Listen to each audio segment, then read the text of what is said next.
La paix soit avec vous. Nous sommes arrivés en ce dimanche à la fin de l'année liturgique avec la célébration du Christ, roi de l'univers. C'est vrai que c'est aussi la fête de Sainte Cécile. La bonne fête à toutes les Céciles.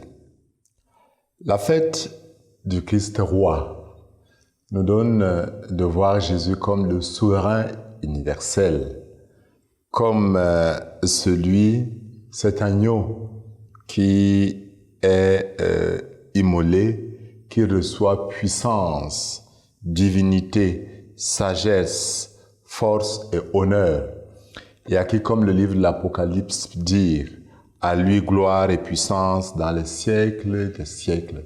Mais il s'agit de voir en quoi ça consiste ce royaume, ou mieux ce règne. Nous avons à la première lecture le texte du prophète Ézéchiel qui décrit le pasteur. Parce que dans la mentalité d'Israël, le roi, c'est le pasteur, c'est celui qui guide son peuple, c'est le bon berger, à l'image de Dieu lui-même. Et les verbes qui sont employés dans ce texte sont des verbes qui montrent la tendresse de Dieu, la bienveillance de Dieu, la sollicitude de Dieu envers son peuple, qui, à cause des échecs répétés des souverains humains, comme l'avait bien prévu Samuel, qui refusait à Israël d'avoir un roi. Dieu donc, disais-je, à cause de ces échecs répétés des souverains humains, se décide de s'occuper lui-même de son peuple. Voici que moi-même je m'occuperai de mes brebis et je veillerai sur elles. Alors les verbes, comme je disais tout à l'heure, c'est le verbe veiller, c'est le verbe délivrer, c'est le verbe faire paître, c'est le verbe chercher, c'est le verbe rendre les forces, c'est le verbe comme garder, c'est des verbes qui démontrent tous cette sollicitude que Dieu veut montrer envers son peuple et qu'il réalisera, donc qu'il accomplira en Jésus. Jésus, dans l'évangile que nous avons lu de Saint Matthieu chapitre 25, nous parle de la fin des temps. C'est un des grands discours de Matthieu sur ce que Jésus attend de ceux qui sont les siens. Comme on dit souvent, ce texte est comme l'un des critères du jugement à la fin des temps. Sur quoi Dieu jugera-t-il les siens? Qu'est-ce qu'il veut que ses pasteurs fassent?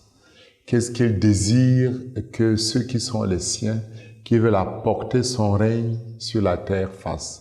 Lui qui est roi délègue à nous confie à ses enfants que nous sommes, n'est-ce pas, cette tâche de porter à terme sa mission.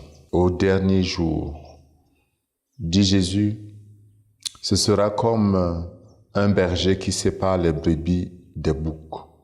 Et quel est le critère? Le critère de séparation, c'est ce que nous avons appelé les œuvres de miséricorde. Venez les bénis de mon Père, recevez en héritage le royaume préparé pour vous depuis la fondation du monde, car j'avais faim et vous m'avez donné à manger. J'avais soif, vous m'avez donné à boire. J'étais un étranger et vous m'avez accueilli. J'étais nu et vous m'avez habillé.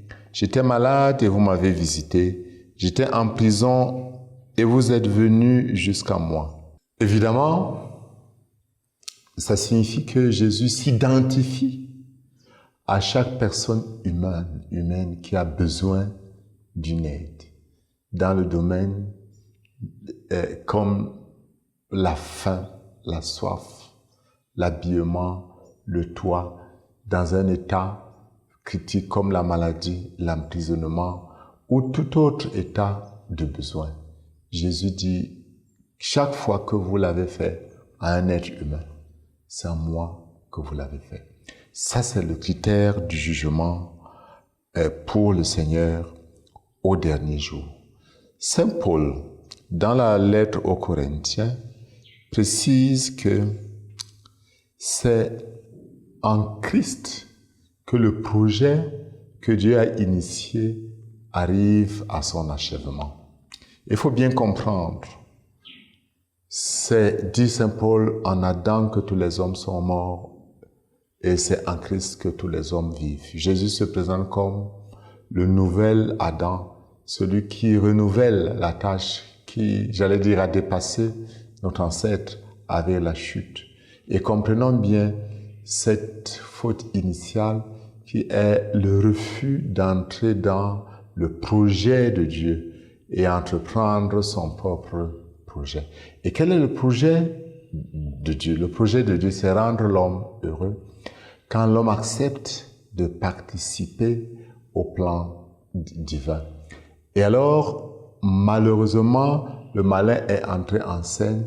Il a mené l'homme à douter de la bienveillance de Dieu. Donc, quand le prophète Ézéchiel nous présente le souverain éternel, le bon berger, le bon pasteur, comme celui qui manifeste une sollicitude pour l'homme et que Jésus accomplit cela, c'est pour nous donner de comprendre qu'en Jésus, nous arrivons effectivement à la fin du temps. Et cette tâche nous revient de porter cette mission du Christ. Célébrant la fête de Jésus, souverain éternel, roi de l'univers, rappelons-nous une chose.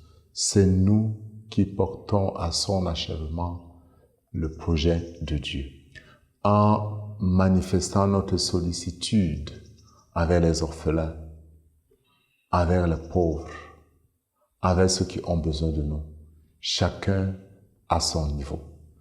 Nous ne devons même pas, en réalité, imaginer un seul instant que Dieu ne nous demandera pas ce que nous avons fait pour donner le sourire à celui qui était triste.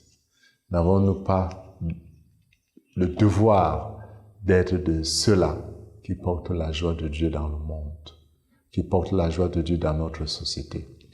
Notre monde a besoin de gens qui acceptent de reconnaître la destination universelle de tous les biens de la terre. Les biens de la terre appartiennent à tous les hommes, pas à quelques-uns. Il y en a qui ont beaucoup plus de talent.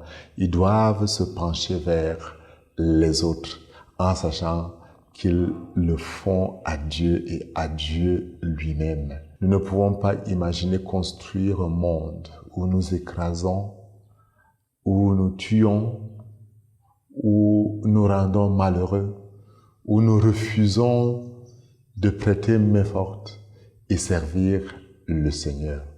Servir le Seigneur, c'est construire les routes quand nous avons la possibilité. C'est construire des hôpitaux quand nous avons la possibilité. C'est bien enseigner ceux qui nous sont confiés quand nous sommes des enseignants. C'est bien soigner quand nous sommes des médecins, des infirmiers. Quand nous sommes un maire, de bien guider notre collectivité. Quand nous sommes un gouverneur, un préfet, n'importe quelle responsabilité, le Seigneur nous demandera, n'est-ce pas, si nous nous sommes occupés de ceux qui avaient besoin de nous. Rejetons activement, rejetons avec force tout ce qui détruit l'autre et engageons-nous à donner notre âme au souverain universel en rendant notre frère heureux. Puisse le Seigneur, dans sa puissance, en ce jour où nous célébrons, faire descendre sur nous la surabondance de sa grâce pour que nous participions à la construction de ce règne de paix, de justice, de miséricorde et que Dieu Tout-Puissant vous bénisse au nom du Père et du Fils et du Saint-Esprit. Amen.